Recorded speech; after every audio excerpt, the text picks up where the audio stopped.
Everyone, welcome back once again to my YouTube class. Guys, I'm Manjeet Rawat, your online instructor. आज हम बात करने वाले हैं आपके क्वेश्चंस के बारे में जो पिछले 10 दिन में हमारे पास नंबर ऑफ क्वेश्चंस कमेंट में आए हैं। आज हम उनके हर एक क्वेश्चन का, हर एक क्वेरी का रिप्लाई करने की कोशिश करेंगे। ये वीडियो पूरी तरीके से डेडिकेटेड है और हमने प्लान किया है कि ऐसी वीडियोस हर संडे को हम रिलीज करेंगे ताकि जो आपका कॉन्फिडेंस है उसको बूस्ट कर सके और साथ ही साथ जो आपकी क्वेरी है उस क्वेरी को भी रिजॉल्व किया जा सके, राइट। क्योंकि अगर हम बात करें टीच मी क्लाउड के यूट्यूब चैनल पे कंटेंट की, वीडियोस की, तो an number of videos are available. चाहे वो किसी भी टेक्नोलॉजी की बात करें, आपके पास इनफ कंटेंट है, इनफ मटेरियल है लर्न करने के लिए।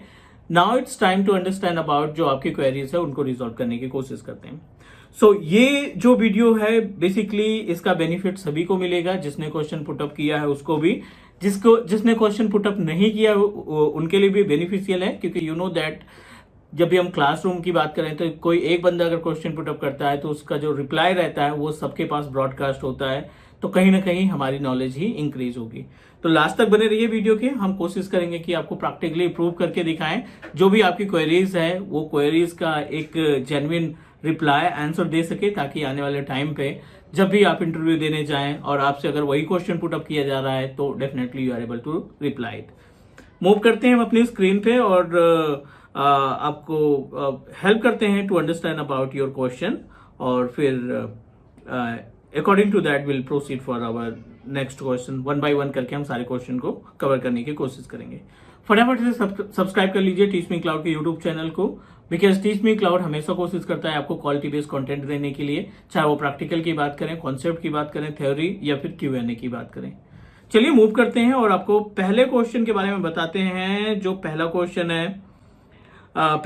है चौधरी हितेश 1792, ये इनकी आईडी है जिन्होंने पुटअप किया है question. Sir why VMIP is added in DNS। Actually इनका जो क्वेश्चन है ना, ये क्वेश्चन है AVD से रिलेटेड। पहला जो क्वेश्चन है कि वर्चुअल मशीन की IP एड्रेस को DNS में क्यों मेंशन किया गया।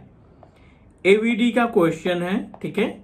और ये क्वेश्चन ये पुटअप कर रहे हैं कि जब आप वर्चुअल मशीन बनाते हो, राइट, मान लीजिए आपने सर्वर 2012 बनाया, डोमेन की बात कर रहे हैं, 2016 आपने इंस्टॉल किया और इस सर्वर 2016 में 192.168.1 IP एड्रेस मिली है।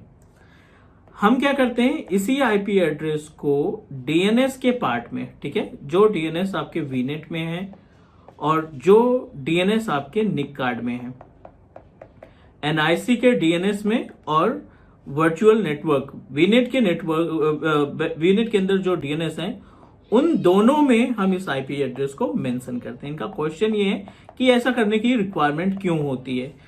थोड़ा सा कंफ्यूजन भरा है, मींस कि इसकी IP एड्रेस को क्यों मेंशन किया गया। So Hitesh just wanted to clear your doubt. ध्यान से समझना है, इसमें जो आपने मशीन तैयार की है वो सर्वर 2016 है, करेक्ट। और इस सर्वर 2016 को हमने प्लान किया है AD में कन्वर्ट करने के लिए, डोमेन में कन्वर्ट करने के लिए इसको प्लान किया है। क्योंकि इसके अंदर जो यूजर बनेगा, डोमेन क्रिएट करने के बाद जो यूजर बनेगा वो हमारे AVD होस्ट पूल को क्रिएट करने में मदद करेगा।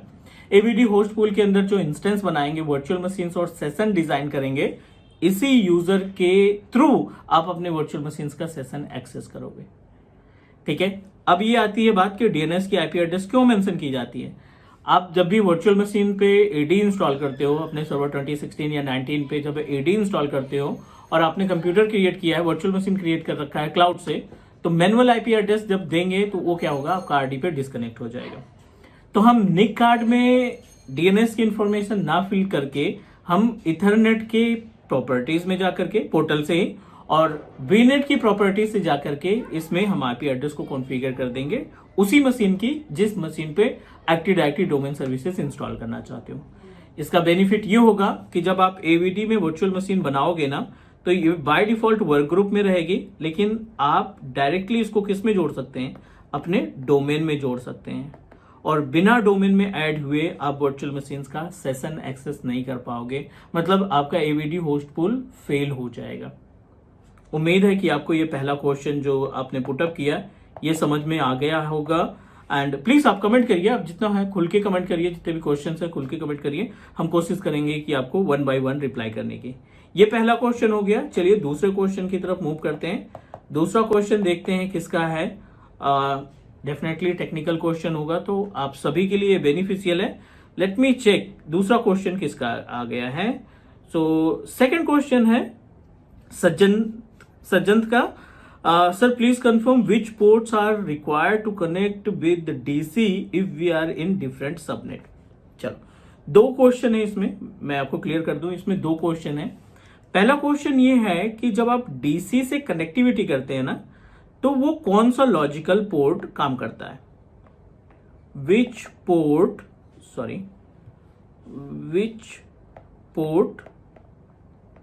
यूज इन डीसी कनेक्ट, है ना। ये पहला क्वेश्चन आपका हो गया। और दूसरा क्वेश्चन इसमें यह है कि अगर अपने पास 2 डिफरेंट सबनेट है इन डिफरेंट सबनेट। अब ये क्वेश्चन मुझे याद नहीं है, इन्होंने शायद ये क्वेश्चन पुटअप किया है वर्चुअल मशीन से रिलेटेड जो कि VMware पे रन कर रही है। तो ठीक है, इसको थोड़ा सा रिप्लाई करते हैं। पहले तो हम इनको क्लियर कर दें, पहले क्वेश्चन का रिप्लाई दे देते हैं। विच port use in DC connect. So remember, जब भी आप एक डोमेन क्रिएट किया आपने कि ADDS तैयार किया, ठीक है, एक्टिव डायरेक्टरी डोमेन सर्विसेज अपने कॉन्फ़िगर की, या आपने ADC प्लान किया है, ठीक है, एडिशनल डोमेन कंट्रोलर, और you are planning to set up 1 client machine. अपने क्लाइंट मशीन यानी विंडोज 10 या विंडोज 11 ऑपरेटिंग सिस्टम को आप एज ए क्लाइंट मानना चाहते हैं। जब आप ADDS को कनेक्टिविटी प्रोवाइड करते हो इनमें से किसी को, तो 2 तरीके के लॉजिकल पोर्ट आपकी मदद करते हैं, ठीक है। 2 तरीके के लॉजिकल पोर्ट मदद करते हैं आपकी। UDP की बात करें, ठीक है, यूजर डेटाग्राम प्रोटोकॉल की बात करें तो पोर्ट नंबर 88, और अगर TCP की बात करें तो पोर्ट नंबर 135। आपने कर्बरोज का नाम सुना होगा, ऑथेंटिकेशन प्रोटोकॉल के लिए इस्तेमाल किया जाए। It's a type of authentication protocol जो मदद करता है हमारी 2 डिफरेंट डीसी के बीच में कनेक्टिविटी के लिए। जब आप अपने एडिशनल रूट डोमेन कंट्रोलर आपका ऑलरेडी रन कर रहा है और आप एडिशनल डोमेन कंट्रोलर को ऐड करना चाहते हैं, तो जो कर्बरोज प्रोटोकॉल है वो आपको ऑथराइज करता है जब आप उसको ज्वाइन कराते हैं एज ए डोमेन। तो उम्मीद है ये समझ में आ गया होगा कि आप फायरवॉल टीम से बोलेंगे कि port number 88 and port number 135 activate कर दीजिए, क्योंकि हम अपने डीसी की कनेक्टिविटी चाहते हैं। अब दूसरा क्वेश्चन ये आता है कि अगर ये डिफरेंट सबनेट में है तो डिफरेंट सबनेट का मतलब है कि अगर एड्रेस स्पेस सेम है और सबनेट डिफरेंट है तो कनेक्टिविटी में कोई इश्यूज नहीं आएंगे। ध्यान से समझना। मान लीजिए ये आपका एड्रेस स्पेस है 192.168.1.0 और यहाँ पे 25 ये आपका एड्रेस स्पेस है, ठीक है। और इस एड्रेस स्पेस की मदद से आपने 2 सबनेट बनाओ, 3 सबनेट बनाओ, आपके ऊपर डिपेंड करता है। आपने एक सबनेट डिसाइड किया 192.168.1.0 स्लैश करके 26 का, और ये सबनेट 1 है, ठीक है। और दूसरा सबनेट आपने डिसाइड किया सबनेट 2 192.168.1.64 स्लैश 26। तो 64 IP एड्रेस आपको यहां पे मिल गए और 64 IP एड्रेस आपको यहां पे मिल गए, ठीक है। 64 में डिवाइड हो गया, क्योंकि 25 को कन्वर्ट करोगे तो 128 IP एड्रेस मिलेगी। अगर एड्रेस स्पेस एक ही है और सबनेट 2 हैं, कोई फर्क नहीं पड़ता, ये दोनों आपस में कम्युनिकेट करेंगे। यहाँ की वर्चुअल मशीन इसके वर्चुअल मशीन से कम्युनिकेट करेगी, चाहे वो आपका VMware का इन्वायरमेंट हो, लोकल का इन्वायरमेंट हो, या एज्योर या AWS पे आपने वर्चुअल मशीन तैयार कर रखी है। तीनों किसी भी लोकेशन में अगर एड्रेस स्पेस हमारा सेम है और सिर्फ हमने उसमें सबनेट्स डिवाइड किए हैं, तो जितने भी सबनेट्स हैं उनके अंदर जो वर्चुअल मशीन है both are able to communicate to each other. So no worry about it. आपको ध्यान में रखना है, फायरवॉल टीम को बोलना है भाई port number 88 port number 35 on कर दो, हम डीसी की कनेक्टिविटी करना चाहते हैं या कनेक्टिविटी नहीं हो पा रही। एवरीवन, सभी को समझ में आ रहा होगा कि ये क्वेश्चन का रिप्लाई क्लियर हो गया है। चलो हम चलते हैं क्वेश्चन नंबर 3 की तरफ। उम्मीद है ये समझ में आ गया होगा। क्वेश्चन नंबर 3 क्या कहता है, एक बार देख लेते हैं। क्वेश्चन नंबर 3 है सईद फारूक का, और hi sir, how to install ESXi 7.0 unsupported CPU, could you please help on this, thanks. मैं आपको थोड़ी सी हेल्प कर देता हूं इसको समझने में, क्योंकि मैंने भी बहुत सारे इश्यूज झेले हैं ऐसे, ठीक है। मीन्स इसके पहले मैंने गलती से एक डेस्कटॉप परचेज कर लिया था एंड 32 गिग रैम और उसमें क्या कहते हैं 1 TB की हार्ड डिस्क SSD वगैरह लगी थी। तो मैंने हार्ड डिस्क SSD और रैम को देख करके परचेज कर लिया था, बट जो उसके अंदर का CPU था, ऑनलाइन परचेजिंग की थी मैंने, और उसके अंदर जो CPU था वो लेगेसी बायोस पे था। पहली चीज, जो मदरबोर्ड था वो लेगेसी बायोस पे था। You know that latest UEFI BIOS चल रहा है और पुराना लेगेसी बायोस है। आप सबसे पहले तो ये क्लियर करिए कि जो आपके सिस्टम में बायोस है ना वो लेगेसी है या UEFI है। कैसे कंफर्म होगा? लेगेसी बायोस जो है, ठीक है, इसमें आपको जो स्क्रीन है वो ब्लू स्क्रीन दिखाई पड़ेगी और इसमें आप कीबोर्ड के अलावा माउस का यूसेज नहीं कर पाएंगे, ओनली CLI एक्सेस। अगर आप UEFI बायोस जो लेटेस्ट वाला है, अगर आप UEFI बायोस ओपन करते हैं, ठीक है, ये बायोस की बात हो गई। अगर आप UEFI बायोस ओपन करते हो तो आप इसमें माउस के कर्सर के थ्रू और कीबोर्ड के थ्रू सेटिंग कर सकते हैं, मतलब दोनों चीजें चलेंगी। और ये क्या रहेगा? ये GUI में एक्सेस रहेगा। ऐसा क्यों बोला जा रहा है कि बायोस चेक करिए? क्योंकि बायोस के बिहेव पे आपका मदरबोर्ड डिसाइड होता है, या मदरबोर्ड के बिहेव पे आपका बायोस डिसाइड होता है। अगर आपने iCore 3 ही ना क्यों ना लगवा रखा है, आप iCore 5 क्यों ना लगवा रखा है, अगर वो जनरेशन सेकेंड है, अगर वो जनरेशन फर्स्ट है, तब आप ESXi 7.0 या उससे अपग्रेडेड वर्जन 8.0 को इंस्टॉल नहीं कर पाएंगे, वो एरर दे देगा, CPU नॉट सपोर्टेड। बहुत सारे रजिस्ट्री सेटिंग्स मैंने करके देखी थी, बट वो मीन्स अप्लीकेबल नहीं है। यू नो दैट, बहुत सारी वीडियो देखी होगी कि उसमें रजिस्ट्री में जाके एडिट कर लिया या फाइल में जाकर के डेटा फाइल में जाके एडिट कर दिया, वो चल गया। नहीं पॉसिबल है, वो कुछ समय के लिए आपका ऑन हो जाएगा, बट ये परमानेंट सोल्यूशन नहीं है। तो हम कोशिश ये करेंगे कि अगर आपके पास UEFI बायोस है तो एक बार आप अपना प्रोसेसर चेक करिए और CPU आपको रिप्लेस कराना पड़ेगा। पुराना वाला बायबैक करिए, नया CPU ऐड करिए, क्योंकि टाइम के according, as per the operating system या एप्लीकेशन, उसके अकॉर्डिंग हमें अपने हार्डवेयर पे भी मेंटेन करना चाहिए, हमें अपने हार्डवेयर पे भी ध्यान देना चाहिए। फारूक, आई होप कि आपको ये समझ में आ गया होगा कि हमें क्या करना है। तो आप इधर उधर के आर्टिकल देखने से बेटर है कि आप प्रोसेसर पे काम करो। जो टाइम आप उसमें लगाएंगे वो आप CPU चेंज करिए और अपना प्रैक्टिकल स्टार्ट कर दीजिए। उम्मीद समझ में आ गया होगा। क्वेश्चन नंबर 3 की रिप्लाई हो गया ये। अगला क्वेश्चन है, ठीक है, unable to create free trial account on Office 365 as I get error, free trial is not available for your account, any solution? ठीक है।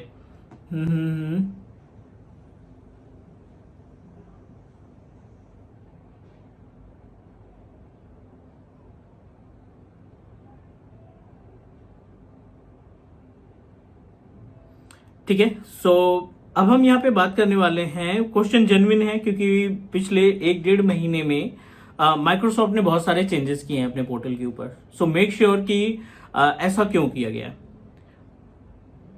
सो let me help you to understand about कि एक्चुअल में issues क्या आया था। तो actual में issues ये है, क्लाइंट सेड कि हम ऑफिस 365 पे फ्री ट्रायल अकाउंट क्रिएट नहीं कर पा रहे हैं, unable to create free trial account over Office 365, unable to create free trial account, right, on Office 365। Practical के लिए you know that कितना ज़्यादा जरूरी है फ्री ट्रायल अकाउंट क्रिएट कर पाना। तो just wanted to clear the doubt. पहले क्या होता था, मैंने खुद बहुत सारी वीडियो इसमें 2-3 वीडियो अपलोड किए हैं कि how to create a free trial account over Office 365, but let me help you to understand about कि क्या चेंजेस किए। पहले क्या होता था ना, इनके पास एक F3 का लाइसेंस था, ठीक है, इनके पास एक F3 का लाइसेंस था जिसमें without card, not credit only, debit या credit card, without any card we are able to create a account. हम अपने अकाउंट को क्रिएट कर लेते थे, 30 डेज की वैलिडिटी होती थी और इसमें 25 लाइसेंसेस मिल जाते थे। अभी इन्होंने ये पॉलिसी टोटली चेंज कर दी है। फ्री ट्रायल की जो पॉलिसी है इन्होंने पूरी तरीके से बदल दी है। अब अगर आपको फ्री ट्रायल क्रिएट करना है तो आप कहां पे जाएंगे, ऑफिस 365 बिजनेस स्टैंडर्ड पे जाएंगे, ठीक है। और बिजनेस स्टैंडर्ड में आपको अपना कार्ड लगाना पड़ेगा। इसमें आपको अगेन 30 डेज का फ्री ट्रायल मिल जाएगा और प्लस इसमें 25 लाइसेंसेस मिल जाएंगे। बट इशू क्या है कि आपको इसमें अपना क्रेडिट कार्ड मैंडेटरी कर दिया है, लगाना ही पड़ेगा। तो आप ये बोल सकते हैं कि जो प्रीवियस लाइसेंस था F3 का, वो फ्री ट्रायल की कैटेगरी से हटा दिया गया है। मींस क्रेडिट कार्ड के बिना जो क्रिएट होता था वो हटा दिया गया है। अभी आपको जो जाना है बिजनेस स्टैंडर्ड पे जाना है और इस केस में आपको अपने कार्ड की रिक्वायरमेंट है, कार्ड जरूर लगाना पड़ेगा। कार्ड आप एक हफ्ते पहले उसको रिमूव कर दीजिए, अपने अकाउंट को डिसेबल कर दीजिए ताकि आप ऑटो डेबिट से बच सकें। सो अपने पास यही ऑप्शन है प्रैक्टिकल का इस टाइम पे परफॉर्म करने के लिए। तो ये रिप्लाई सभी के लिए है जो ऑफिस 365 पे प्रैक्टिकल परफॉर्म करना चाहते हैं, तो definitely it will help you to manage. अगले क्वेश्चन पे चलते हैं। अगला क्वेश्चन है, बहुत ही जेन्युइन क्वेश्चन है ये, जो डे टू डे एक्टिविटी है ना उसके लिए। राहुल मेहता का एक अगला कमेंट है, okay, I appreciate your effort in making such a wonderful video. Thank you so much, Rahul. And I have one question to ask. Hope you will answer. If we put a few virtual machine on another VM, so how they are going to connect them? As I am myself not able to connect them, and can I only access virtual machine which are in VM0? Question है VMware से related, थोड़ा सा question जो है हट गया। I hope you okay. So we put few VM on another VM की जगह पे यहाँ पे VLAN होना चाहिए। And so how are they are going to connect them? So I am self not able to connect. तो जहां पे VM है वहां पे VLAN होना चाहिए। क्वेश्चन इनका ये है कि मैंने एक ESXi होस्ट इस्टेब्लिश किया, ठीक है। This is the ESXi host. Rahul आप करेक्ट कर देना कमेंट करके, ताकि मैं आपको ना जस्ट फिर से क्लियर कर सकूं, आपके क्वेश्चन का रिप्लाई दे सकूं, ठीक है। ये ESXi है और ESXi में आपको मिलता है स्टैंडर्ड स्विच। उम्मीद है सबको पता होगा, स्टैंडर्ड स्विच मिलता है बाय डिफॉल्ट। इस स्टैंडर्ड स्विच के अंदर आप VLAN बनाते हो। रिमेंबर, VLAN 0 जो है ना वो डिफॉल्ट है, VLAN 0 जो है वो डिफॉल्ट है। Is that correct? और राहुल का क्वेश्चन ये है कि अगर मैंने एक VLAN बनाया खुद का, जिसकी VLAN ID 5 रख दी और इसको नाम दे दिया HR का। एक VLAN ID हमने तैयार की 6, जिसका नाम दे दिया हमने सेल्स का, ठीक है। और दोनों में आपने क्या किया, इंस्टेंसेस रख दिए। कुछ डिफॉल्ट VLAN में रख दिया, कुछ आपने HR में रख दिया, कुछ सेल्स में रख दिया। अब क्वेश्चन ये है कि आपस में इनको कनेक्टिविटी कैसे प्रोवाइड करेंगे। पहली चीज तो क्लियर है, आपस में कम्युनिकेट नहीं करेंगे, you know very well about.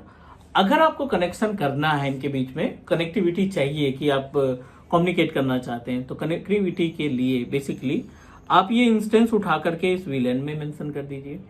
पहला वेट आप इसको उठा करके यहाँ पे कर देंगे उस पर्टिकुलर VLAN में, तो कम्युनिकेशन एस्टैब्लिश हो जाएगा। ये भी नहीं करना है आपको, ठीक है। अगर आप ये नहीं करना चाहते तो आप इसमें क्या करेंगे, रूटिंग करेंगे, राइट। इनके बीच में रूटिंग करेंगे और रूटिंग में क्या होगा, एक दूसरे का सबनेट आपस में कम्युनिकेट कराना होता है। या फिर आप ट्रंकिंग कर देंगे, VLAN की ट्रंकिंग कर देंगे, जिससे आपके इंस्टेंसेस एक VLAN से दूसरे VLAN में कम्युनिकेट करना स्टार्ट कर देंगे। उम्मीद है ये समझ में आ गया होगा। क्वेश्चन नंबर 4 था ये, उम्मीद है यहां तक समझ में आ गया। सॉरी, क्वेश्चन नंबर 5 था, ये क्लियर हो गया होगा। नेक्स्ट चलते हैं अगले क्वेश्चन पे। अगला जो क्वेश्चन है, अगला क्वेश्चन है कमल की तरफ से। I have Windows 11 with 2 core processor, 8 GB of RAM, 320 GB of hard drive, and is how to install ESXi in this system, please help me. ठीक है, बहुत कॉमन क्वेश्चन है। ठीक है, अपने पास 8 GB की रैम है और 4 कोर का प्रोसेसर है, 2 कोर का प्रोसेसर है, 320 GB की हार्ड डिस्क है। यू नो दैट जो ESXi होस्ट होता है ना, which is related to the bare metal, ESXi क्या है? बेयर मेटल का वर्चुअलाइजेशन है। ये आपका सिस्टम है विथ हाई कॉन्फ़िगरेशन। इसमें मान लेते हैं 8 GB की रैम है, 2 कोर का प्रोसेसर है या 4 कोर का CPU आपने लगा रखा है, and we are using a kind of 320 GB of HDD। ठीक है, इसमें 320 GB के हार्ड डिस्क है। आपने क्या करना है, इसमें जो ऑपरेटिंग सिस्टम आप रन कर रहे हैं वो रन करते रहो। आप इसमें एक इंस्टॉल VMware वर्कस्टेशन, ठीक है, वर्कस्टेशन आप इंस्टॉल करिए। दूसरा, डाउनलोड ISO इमेज। आप ISO इमेज डाउनलोड करेंगे और ISO इमेज डाउनलोड करने के बाद इसको इंस्टॉल कर देंगे वर्चुअल मशीन क्रिएट करके। इंस्टॉल ऑन वर्कस्टेशन VM, जो VMware का वर्कस्टेशन है उसमें वर्चुअल मशीन क्रिएट करके इंस्टॉल कर दीजिए, सिंपल। ठीक है, तो ये आपका हो जाएगा इंस्टॉलेशन का प्रोसेस। अगले स्टेप पे चलते हैं। अगला क्वेश्चन है अपने पास next, MR Khan, are you going to upload more videos on SharePoint? You want to purchase the subscription to watch all the video? It's not mandatory to purchase, right? See, you just need to support by subscribing our channel और share करिए अपने friends के साथ, like करिए, comment करिए, suggest करिए कि और क्या बेटर कर सके जिससे ऑडियंस को एंगेज कर सकें। आपकी रिक्वायरमेंट क्या है, मार्केट की रिक्वायरमेंट क्या है, ऐसे छोटे छोटे सजेशन दे दीजिए, that's enough. No need to purchase. और आप बहुत जल्द SharePoint की कंप्लीट वीडियो हमारे चैनल पे मिल जाएगी, तो आप बिल्कुल चैनल को सब्सक्राइब करके बेल आइकन प्रेस करके रखो। जैसे वीडियो अपलोड होगी आपके पास नोटिफिकेशन पहुंच जाएगा। डेली आपको एक वीडियो मिलती है, तो हम आपका प्लान कर रहे हैं कि इस वीक में SharePoint की वीडियोस आपके साथ शेयर करना स्टार्ट करते हैं। Is that okay?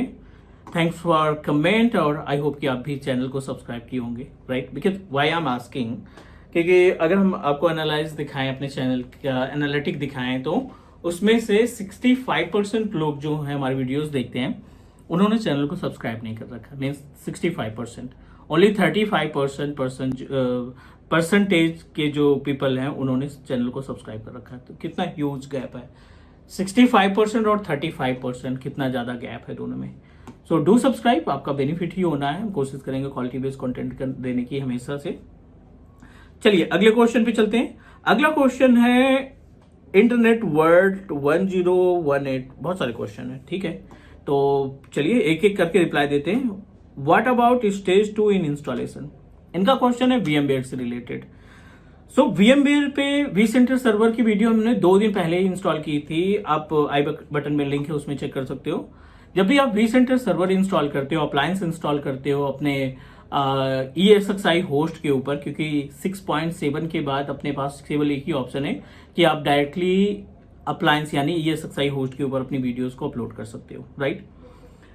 So 2 stage में कैटेगराइज किया गया है। पहला स्टेज जो रहता है जिसमें आप ESXi की इंफॉर्मेशन, जिसमें IP एड्रेस, उसका स्टोरेज वगैरह असाइन करते हैं, और दूसरे में SSO मैनेज किया जाता है। दूसरे स्टेज में SSO मैनेज किया जाता है। पहले स्टेज में VMware vCenter मैनेजमेंट को कॉन्फ़िगर करते हैं, और दूसरे स्टेज में vCenter सर्वर का जो SSO है वो मैनेज करके कॉन्फ़िगर किया जाता है। इस वजह से 2 पार्ट में इसको कैटेगराइज किया गया है। दूसरा, please make video only on 1 step in laptop in same setting, please do not change laptop and setting, we are very confuse to understand. देखो, ये तो पॉसिबल है नहीं कि एक ही लैपटॉप पे हम सारी चीजें परफॉर्म कर सके। रिकॉर्डिंग भी हमें उसी पे करनी है, इंस्टॉलेशन भी उसी पे करना है, तो it will create a problem. वो ज्यादा कंफ्यूजन वाला हो जाएगा, क्योंकि बार बार मुझे रिस्टार्ट करना पड़ेगा और फिर से वो वीडियो टर्न ऑन करनी पड़ेगी। सो ऐसा कुछ नहीं है। RDP के थ्रू आपके पास जितनी भी मशीन है उनका RDP ले लीजिए। आप थोड़ा सा ध्यान करके केयरफुल तरीके से, क्योंकि जब भी हम कोई भी प्रैक्टिकल स्टार्ट करते हैं उसमें हम बता देते हैं कि हमारा जो सेटअप है उसमें क्या क्या चीजें मेंशन की है, फिर उसके बाद इंप्लीमेंट करना स्टार्ट करते हैं। थोड़ा सा ध्यान दीजिए। हमने अभी रिसेंटली एक वीडियो अपलोड की है vCenter सर्वर की, उम्मीद है कि आपको बेनिफिशियल लगेगी, आपको समझ में आ जाएगा। In vCenter server appliance, after installation of stage 1, it's asking for stage 2. Then what to do? कुछ नहीं करना है। दूसरा स्टेज आप कंप्लीट करेंगे इंस्टॉलेशन के लिए।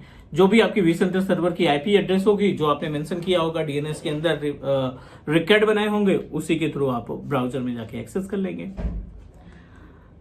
You are making me confused after installation of vCenter server appliance, how it will on. See, whenever we install the vCenter server, आपको एक IP एड्रेस तो देना पड़ेगा, कुछ भी नहीं करना होता। उस vCenter सर्वर की IP एड्रेस को आप कॉपी करेंगे, ठीक है। उस vCenter सर्वर की IP एड्रेस को आप कॉपी करेंगे, किसी भी ब्राउजर पे जो मशीन पिंग कर रही है, किसी भी ब्राउजर पे उसको पेस्ट करेंगे, एंड पेस्ट करने के बाद you are able to access the vCenter server by using the user ID and password access कर पाएंगे। उम्मीद है ये समझ में आ गया होगा। अगला क्वेश्चन है जितेंद्र का। Thank you Jitendra for comment. इनका 2 क्वेश्चन है basically. Please share the following videos, how to upgrade VMware tools in Linux Ubuntu. मैंने लिनक्स की ISO डाउनलोड कर रखी है, मे बी आपको कल तक वीडियो मिल जाएगी। मैं आज रात में ही इस वीडियो को क्रिएट करूंगा। लिनक्स पे मशीन पे, रेड हैट मशीन पे VMware टूल को इंस्टॉल करना, लाइव वीडियो आपको मिल जाएगी, no worry about it.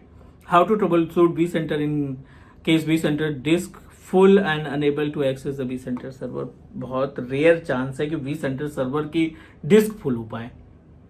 Production environment में तो ना के बराबर चांस है, क्योंकि प्रोडक्शन इन्वायरमेंट में हमेशा RAID 5 का इस्तेमाल किया जाता है vCenter सर्वर को इंस्टॉल करने के लिए, और RAID 5 जो है हार्ड स्वैपेबल रहता है, हार्ड डिस्क को कभी भी आप चेंज कर सकते हैं, ठीक है।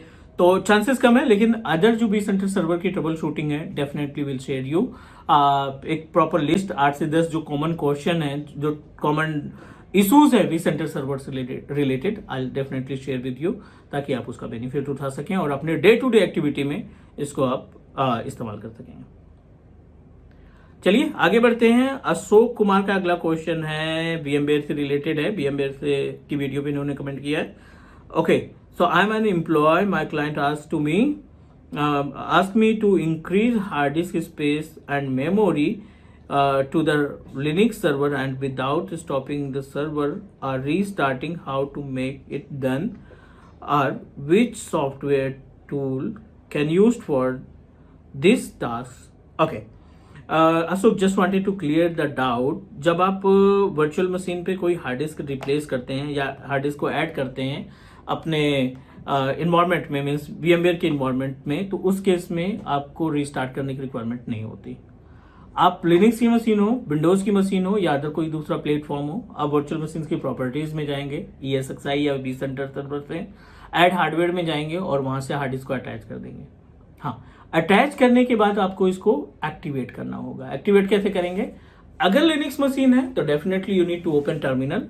टर्मिनल पे जाकर के आप कमांड, डिस्क के लिए जो कमांड हम यूज करते हैं DS से, उस कमांड को आप एग्जीक्यूट करेंगे और वहीं से आप अपनी हार्ड डिस्क को यूटिलाइज कर सकते हैं, चेंज कर सकते हैं। Is that clear? I create a video. अगर आपको लगता है कि नहीं ये थोड़ा कंफ्यूजन वाला है, तो I definitely will create a video to resolve this issue. अगला क्वेश्चन है संतोष निर्मल का। Thank you so much for comment. Okay, so इन्होंने थोड़ी सी तारीफ की है, सर आपने बहुत अच्छा बताया, super video, thank you so much Santosh, and super sir, nice video, thank you so much for comment. आप सपोर्ट करते रहिए, डेफिनेटली हम कोशिश करते रहेंगे कि हमेशा आपको क्वालिटी बेस्ड कंटेंट शेयर करते रहें। Thank you guys. एंड अगला जो है तौफीक का कमेंट है, can you create video on type of hard disk like as a thin, thick in VMware with advantage and disadvantage? If any video, please share the link. Thin and thick की video हम already बहुत पहले create कर चुके हैं, तो आपको हम कमेंट में लिंक शेयर कर देंगे ताकि आप बहुत आसानी तरीके से इनको सीख सकें और समझ सकें। That's it guys. ये अपने पास क्वेश्चन की लिस्ट थी जिसको हमने कंप्लीट किया, और उम्मीद है कि आपको समझ में आ गई होंगी। ज्यादातर चीजें हमने कोशिश की आपको समझाने की, तो उम्मीद है कि आपको सारा पॉइंट समझ में आ गया है। फिर भी अगर कोई डाउट या कोई क्वेश्चन लगता है तो कमेंट करिए।